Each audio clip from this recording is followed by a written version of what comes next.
bringing up 4 kids in the 50s and 60s, what were maybe some of the challenges you had during that time period? Always to see if there was enough money. That was one of the challenges, really, because I didn't work all the time. Actually, I did things like, of course, having my secretarial experience, which I loved, I always did.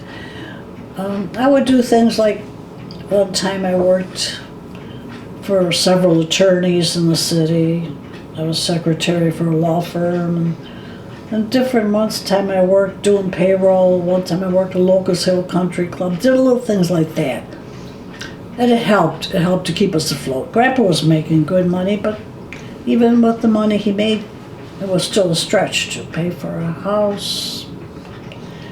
And even a down payment to come here, that was tough too, because we had a house that cost us, when we sold it for $17,000.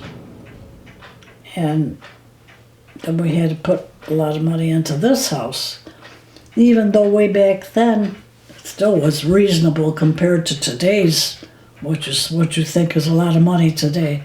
But it was still, so I had decided then, once Xerox came here and got really settled and the kids were, Lisa and Lori were in their teens, Jimmy was gone off to school in Cleveland, and Kit was, it took him a few years to find what he really wanted, but he lived home. He lived home for quite a while.